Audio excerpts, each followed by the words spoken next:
privilégio de estarmos aqui. Atribuímos a Deus a nossa gratidão e o louvor a Ele por este privilégio de podermos estar aqui pela primeira vez cultuando aqui em Sumé. Olha aí. É uma oportunidade que o Senhor está nos dando e eu me sinto feliz de estar aqui.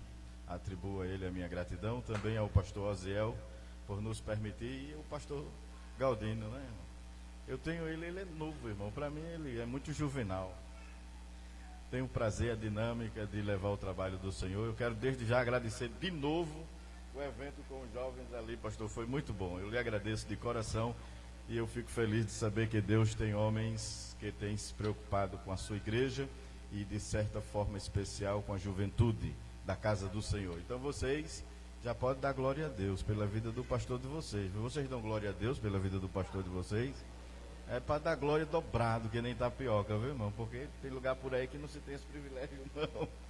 Muito bem, meus queridos irmãos, eu quero agradecer de coração a esta igreja linda, aos departamentos aqui, os jovens que estão junto com a sua liderança, cooperando neste trabalho, ajudando o vosso pastor, não é? Muito bem. A banda aí, o contrabaixista, o senhor tem um contrabaixista top aqui, viu, pastor?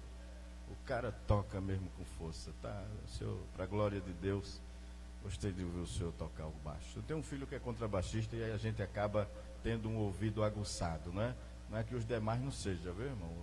O guitarrista, ele dá uma subida e uma descida, mas ele chega lá, né, contrabaixista? Glória a Deus.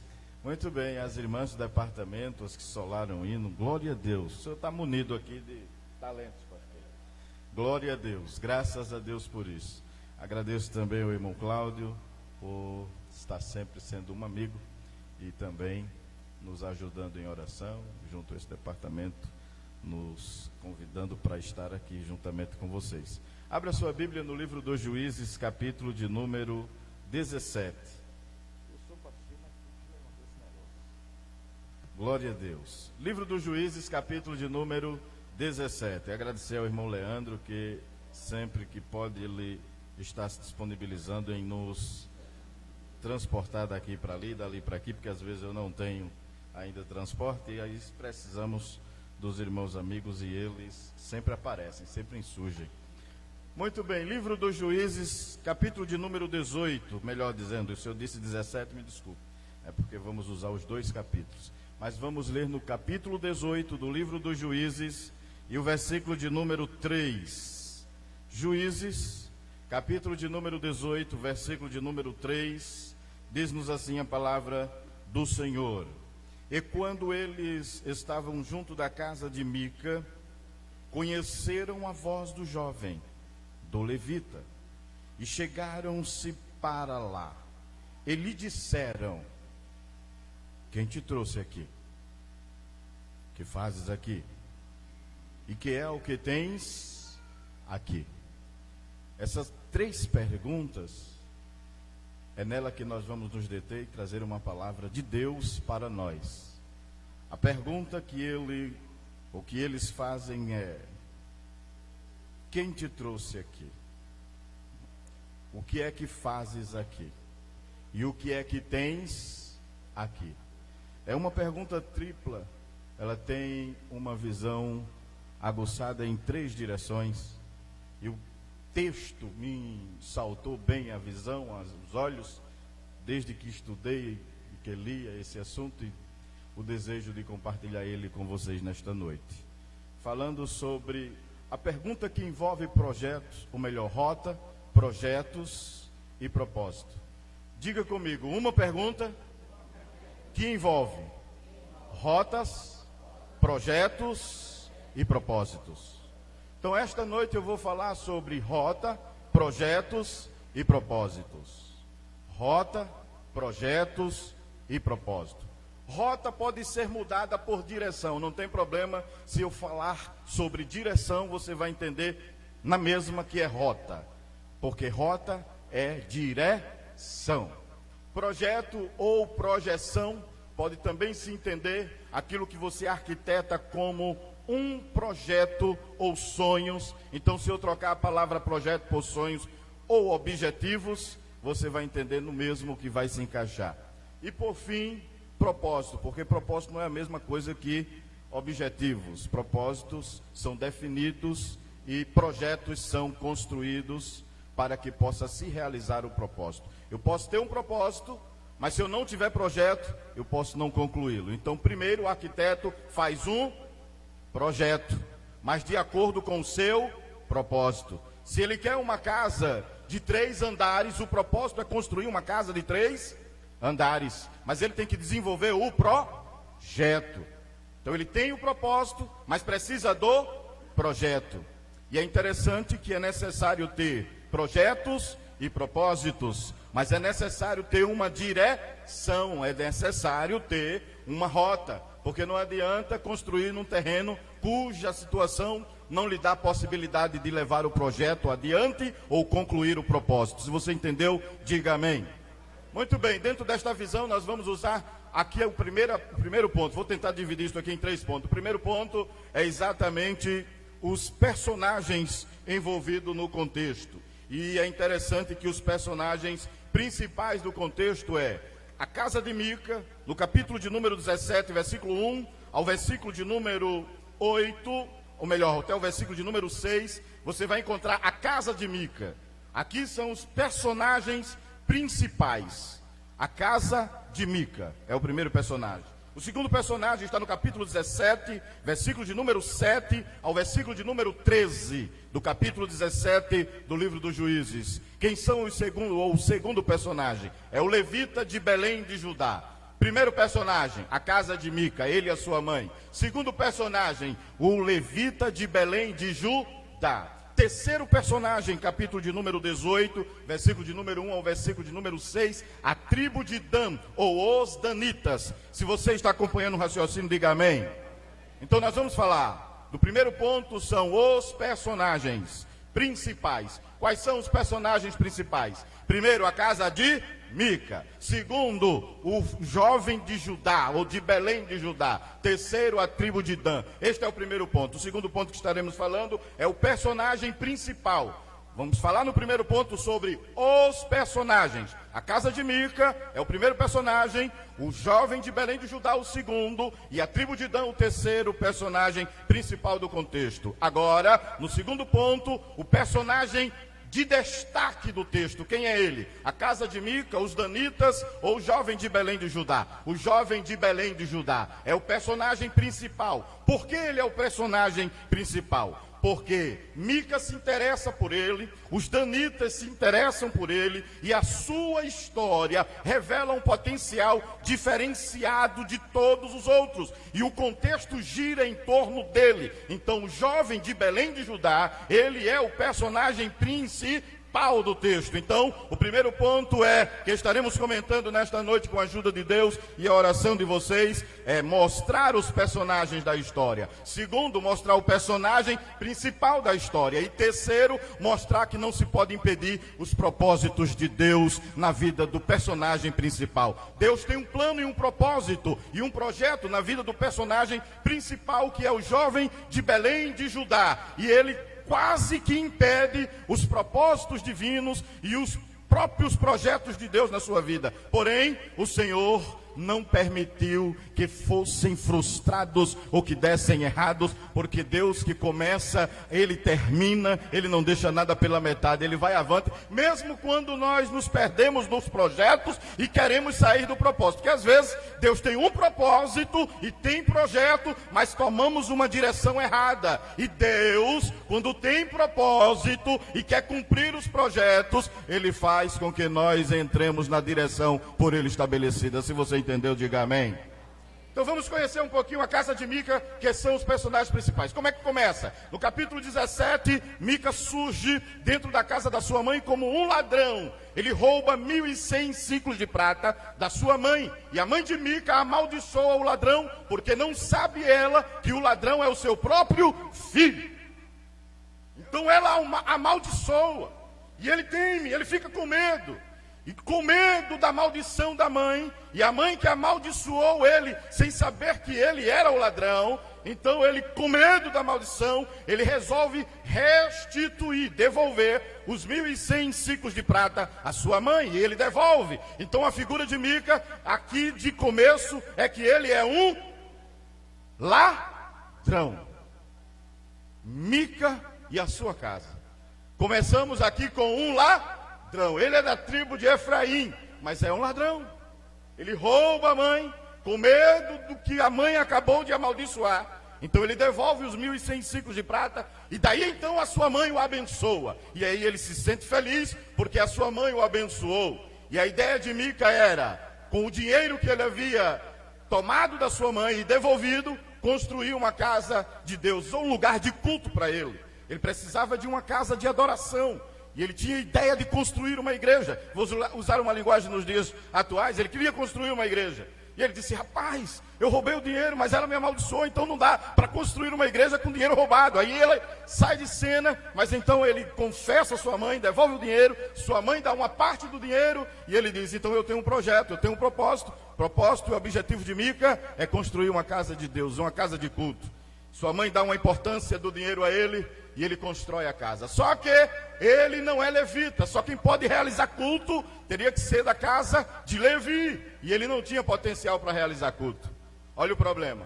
Ele tem propósito, ele tem projetos, ele tem direção, mas não pode. Porque às vezes tem pessoa que quer, mas não pode.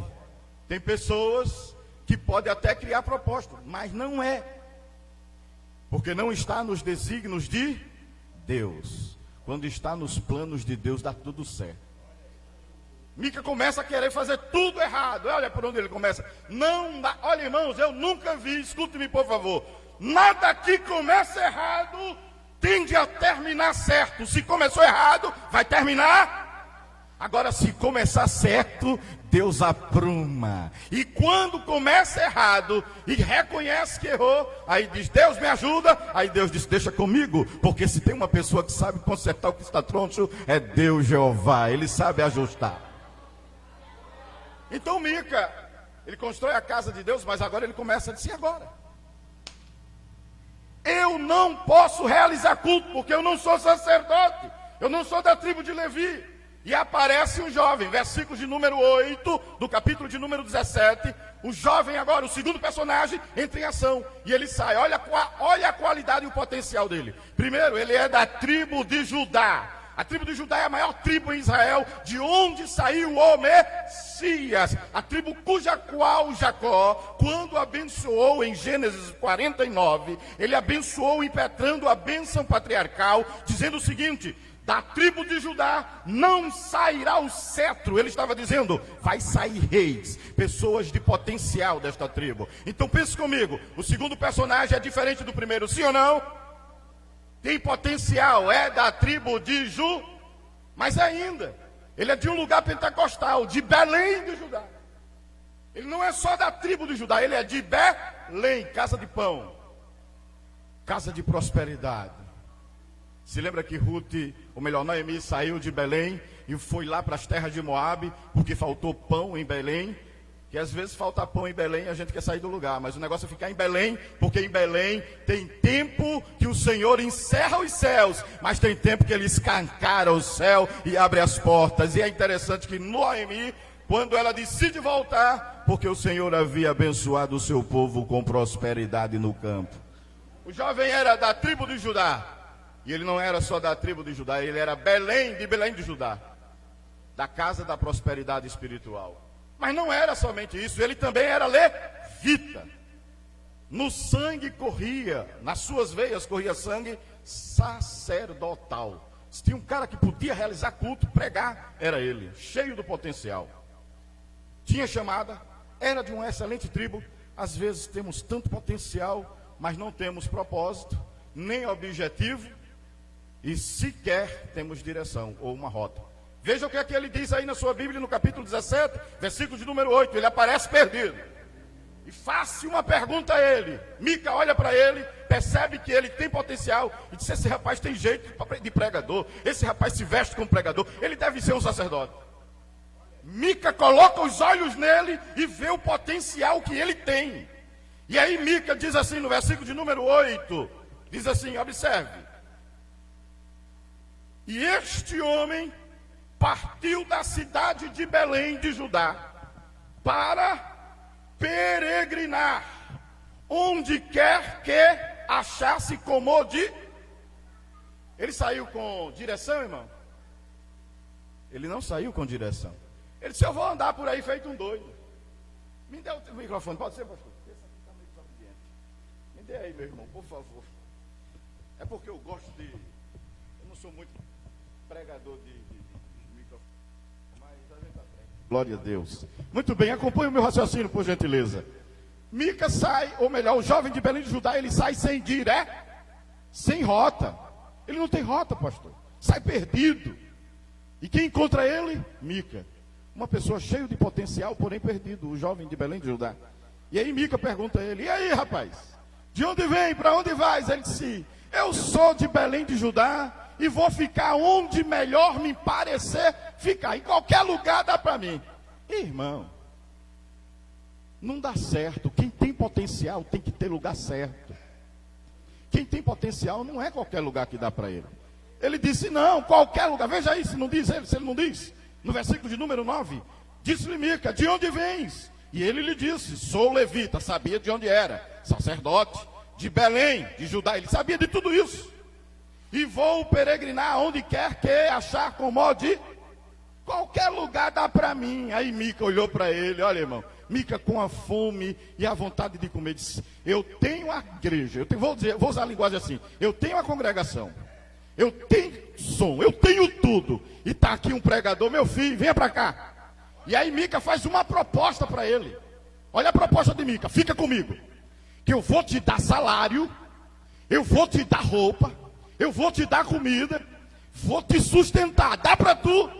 Ele estava sem direção, ele estava sem propósito, ele estava sem objetivo. O que é que ele faz? Beleza, meu irmão. É aqui o lugar que eu tenho que estar. Não tem lugar melhor do que esse. Comida, roupa lavada, salário no bolso e um camarada. Agora, irmão, fazer o culto. Só ele e Mica. Já pensou que tristeza? Acordava de manhã, Mica dizia, quero consagração, fulano. E tinha que pregar para Mica, sozinho. O Senhor, e tinha que fazer o culto só para Mica, só para a casa de Mica. Já pensou? Tem tanta gente por aí com potencial e se perdendo. E às vezes aceita as propostas de Mica. Mica é um ladrão, diga sem medo, porque está aqui na Bíblia. Mica é um. Quem é a figura de ladrão na Bíblia? Quem é?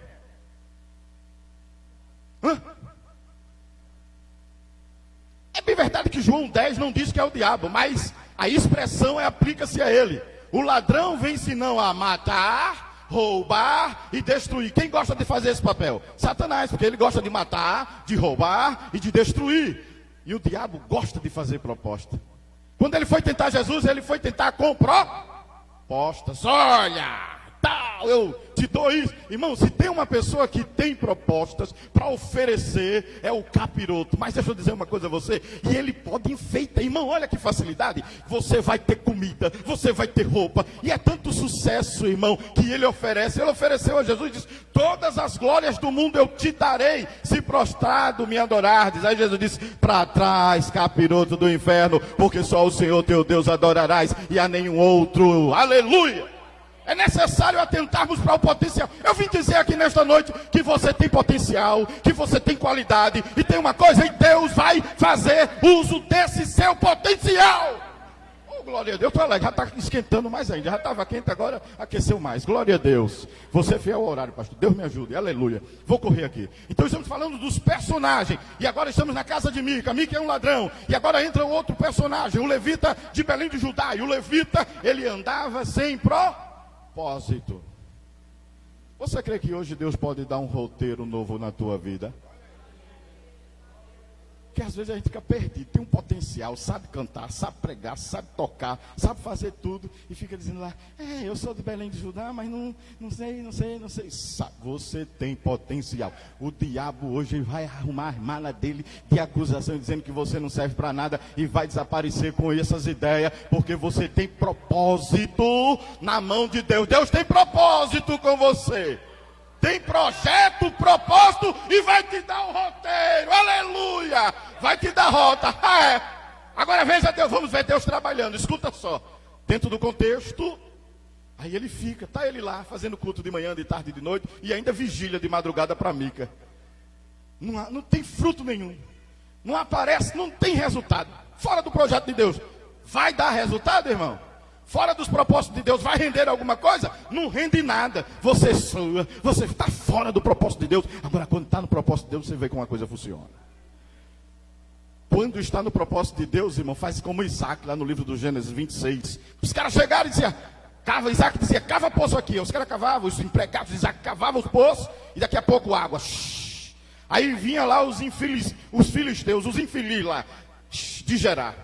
Chegava lá e dizia, esse poço é da gente. Aí Isaac olhava assim e dizia, eu tenho um propósito, Deus está comigo, eu não vou brigar com esses camaradas não. Fica com o poço. Aí ele vinha para a direita, irmão, cavava poço e dava água. E os caras chegavam e diziam, esse também é nosso. Aí Isaac disse, eu não vou brigar com esses caras não, vamos cavar mais lá. Aonde Isaac caiu, irmão? Quando a gente está na presença de Deus e no propósito, aleluia! A terra seca germina, o poço começa a dar água saudável. Você crê? Deus vai te colocar no propósito dele, Deus vai dar direção na tua. Deus vai dar direção a você. Já desceu quente do céu uma palavra de revelação dentro desse contexto. Deus, ele dá direção. Você não sabe onde nem como fazer, mas Deus vai te ensinar e te mostrar como é que você vai fazer. Mas vai levantar gente contra, vai. Tem nada não, o livro do Gênesis capítulo 26, versículo 12, se não me foge da memória. Aí Isaac cava os últimos poços, depois que ele cava, Deus faz uma promessa a ele ali. Deixa eu ver se é, 26 e 12, Deus disse assim a ele, olha, tu vou te abençoar tanto que vai dar 100%, veja se não é. É 26 e 12, do livro do Gênesis, me ajude aí por favor. 26 e 12.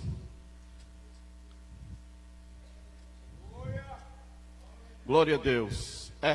O 26 e 12. A promessa de Deus para ele foi essa. E semeou Isaac naquela mesma terra e colheu naquele mesmo ano, o que, irmãos? 100 medidas, 100%. Há uma Bíblia aí que diz 100%.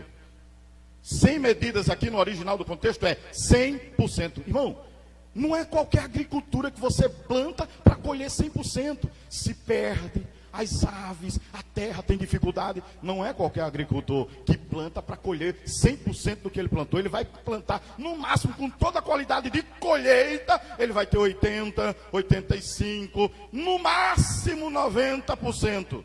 10% são sementes estragadas, prejuízo da chuva, do sol, da terra, vários motivos. Mas Deus disse assim, comigo no negócio, aleluia, eita Deus tremendo, comigo no negócio dá 100, dá 100.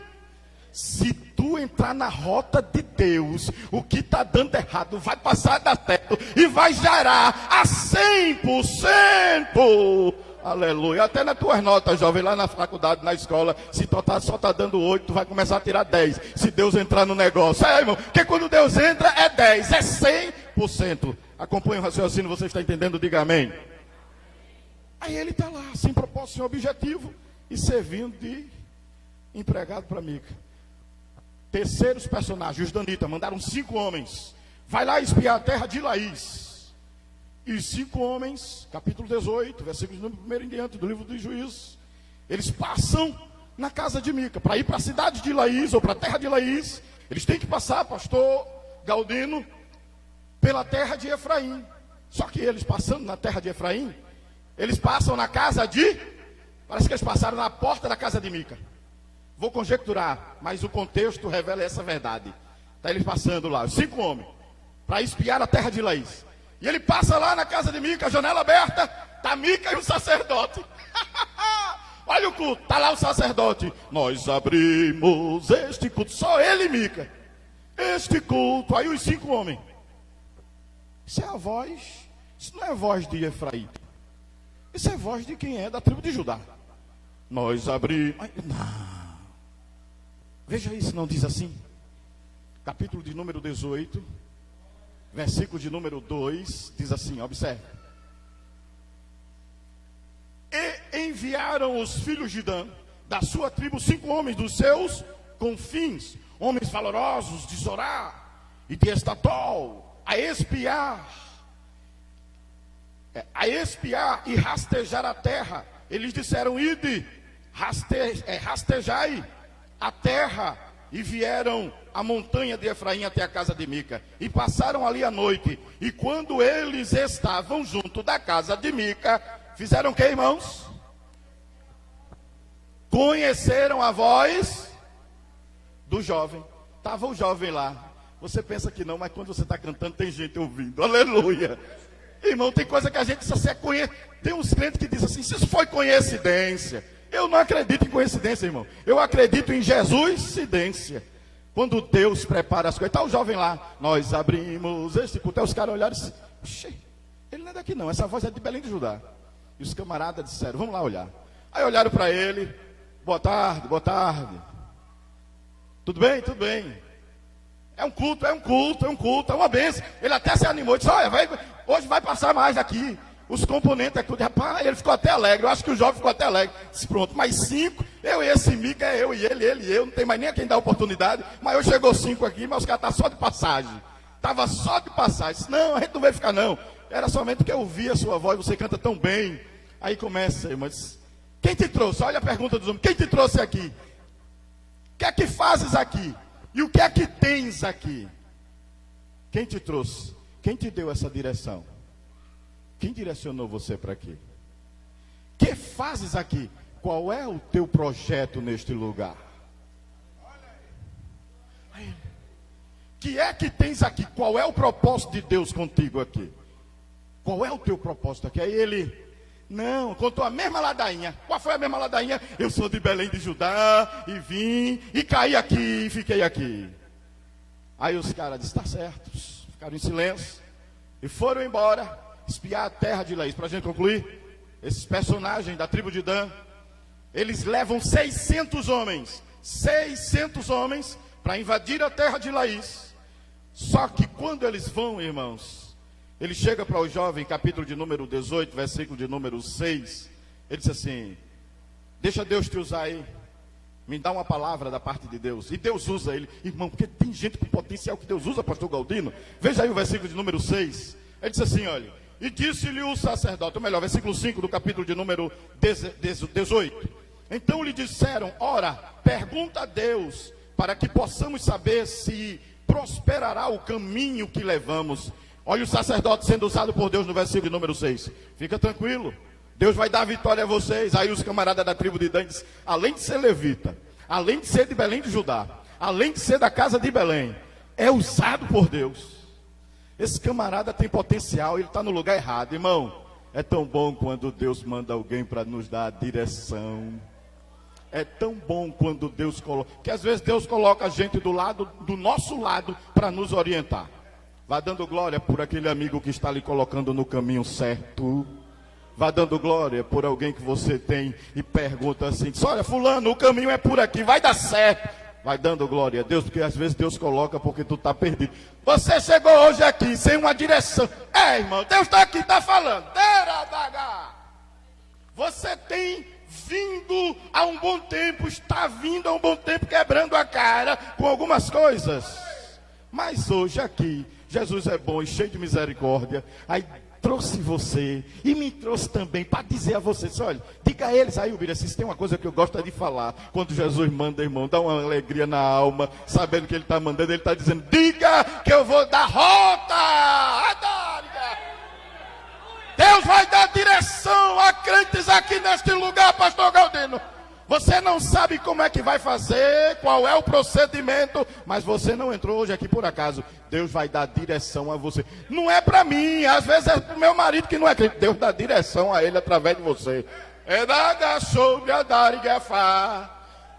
Eita Deus para saber trabalhar. Deus disse a Noé, Noé, constrói a arca, faz tudo. Meu, Deus mandou Noé construir primeiro andar, segundo andar, terceiro andar. Deus mandou Noé construir janela, construir porta, mas Deus não mandou Noé construir o leme.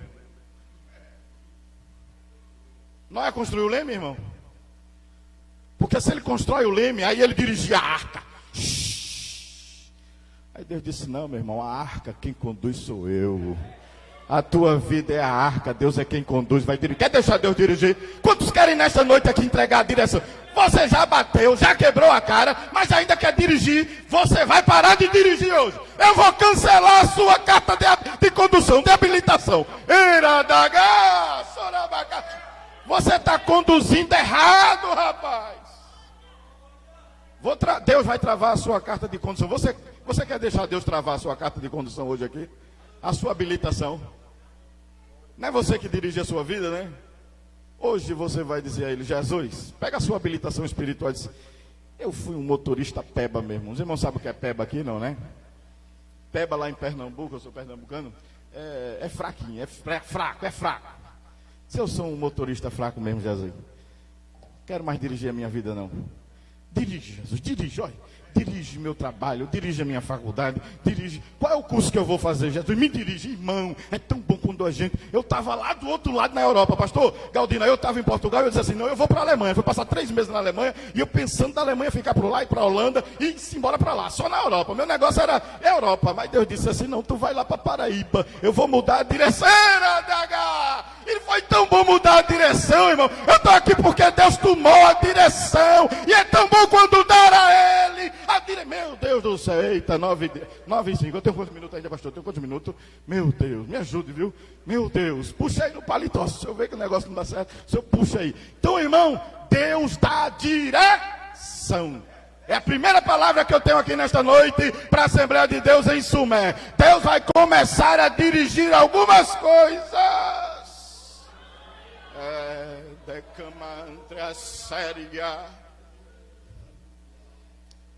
Meu Deus, de como nuvem sobre.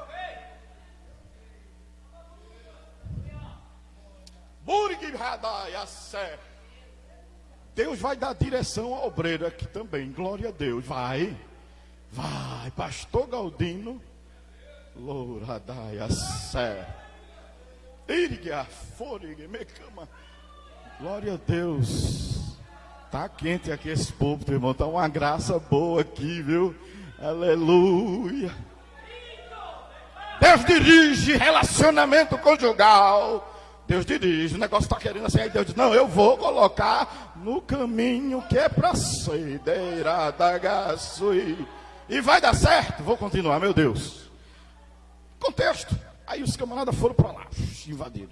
Quando voltaram os 600, irmão, eu acho lindo. Os 600 voltam. Vamos passar na casa de Mica. Para quê? Porque os 5 homens disseram a eles: tem ali um rapaz. O caba prega. Pai, o caba é um instrumento de Deus. Foi ele que garantiu. Deus usou a boca dele para dizer que vai dar vitória a gente lá em Laís. É verdade, é. Aí chega lá na casa de Mica, irmão. Quando eles chegam lá na casa de Mica, no capítulo 18, versículos de número 6 em diante, aliás, versículos de número 16 em diante, vou citando você depois de ler em casa. Aí eles chegam lá e dizem assim: viemos aqui levar você.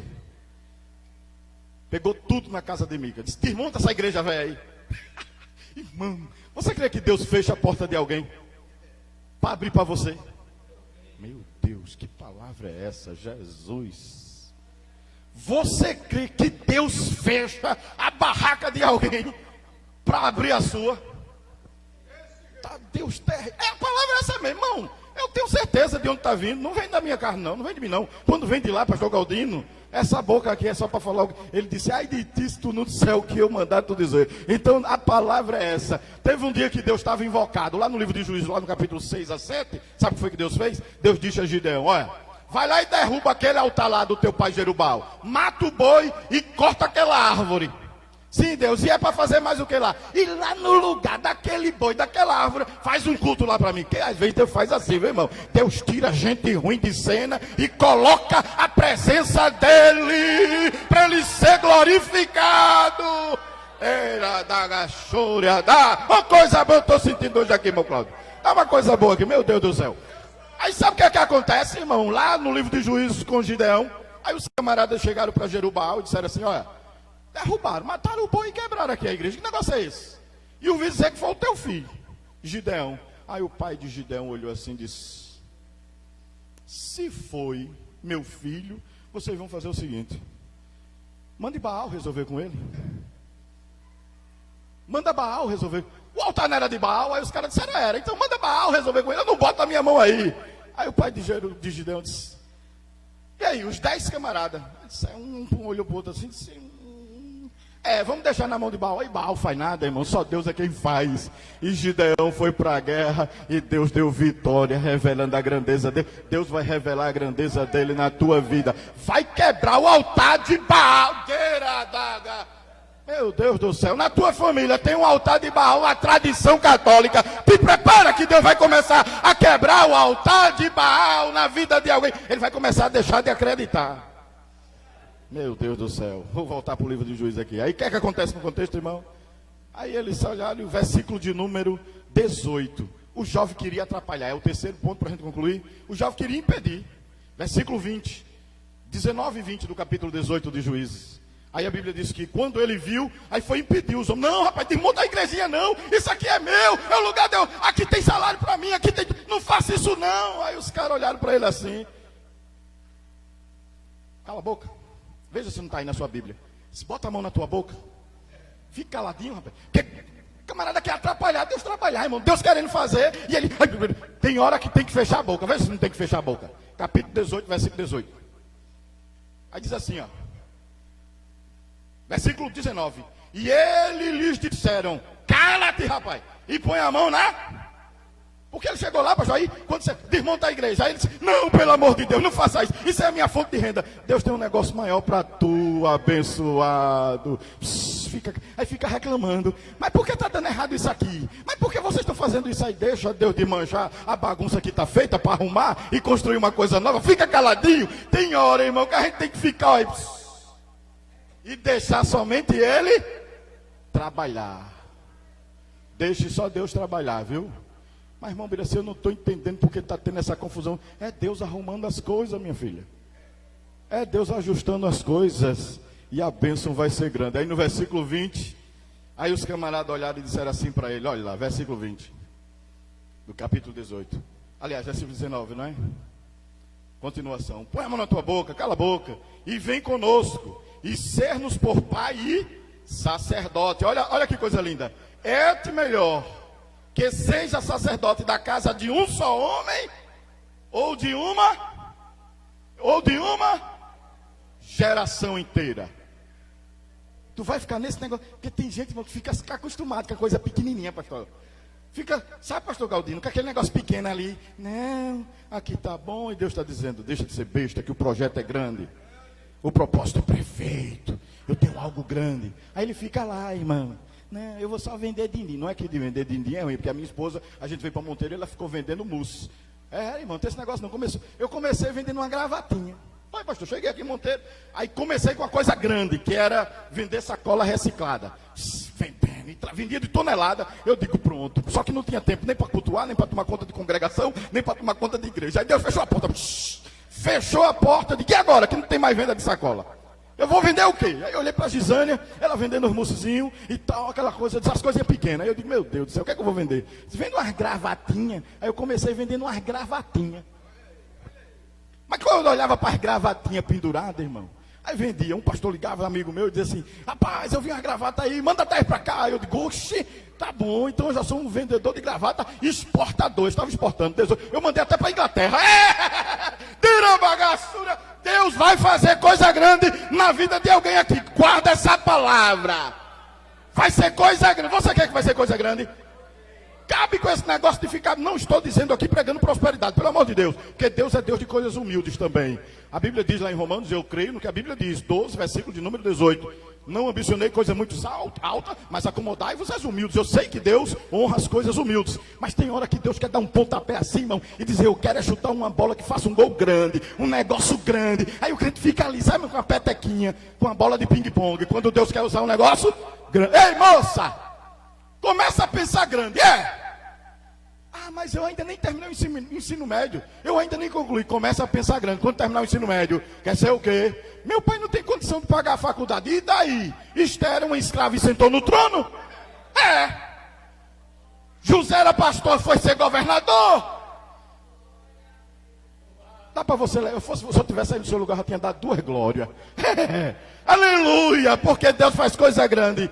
Que tem? Olha, irmão, eu morava era na Lagoa do Náutico, lá no barraco de tábua da irmã Bete. Alguém olhava e dizia: não vai ser nada.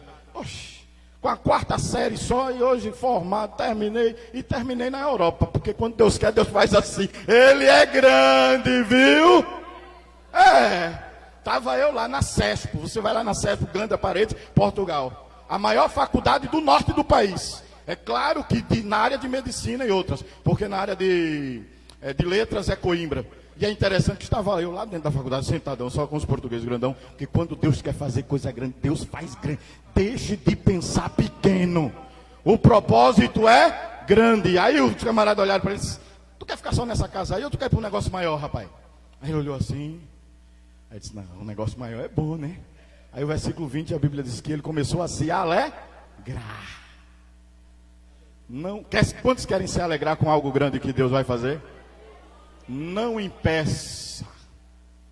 Isaías disse: amplia o lugar da tua tenda e as cortinas da tua habitação se...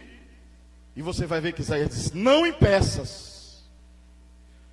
Às vezes Deus quer fazer coisa grande, mas a gente é que está impedindo. Você tem potencial. Você pode ser um vendedor de didim, mas está olhando assim, ser o dono de uma grande sorveteria. Eu me lembro de Zeca, lá na cidade de Escada, em Pernambuco. Ele começou lá, os camaradas não davam fé em Zeca. Aí ele começou vendendo um picolézinho na rua. Aí de um picolézinho começou a vender uma caixa. De uma caixa, ele foi para uma caixa, foi crescendo. Aí daqui a pouco ele começou a vender, botar vendedores para ele. Pá, pá. Daqui a pouco, Zeca não botou só vendedor, ele botou uma sorveteria. Daqui a pouco outra sorveteria. E hoje está aí uma marca de sorvete Zeca, da cidade de Escada, para quem não conhece, em Pernambuco. E eu conheci os filhos dele, joguei bola com ele quando eu era criança, Betinho. Estava eu lá, e é interessante, mas eu ia com uma chuteira peba, chuteira não, uns tênis rainha rasgado do lado, e os filhos de Zeca, quando eu olhava, ele entrava na quadra para jogar futebol de salão, não era crente na época, ele entrava com aqueles tênis rainha, que nem sequer ainda vendia na loja. Eu olhava assim e dizia: mas Beto, rapaz, que tênis é esse? Que às vezes, irmão, Deus quer fazer coisa grande, e você fica no meio. Deus manda te dizer aqui, eu mando dizer à igreja de Sumé nesta noite: eu sou o Senhor de coisas grandes. Eu, Senhor, faço coisas grandes.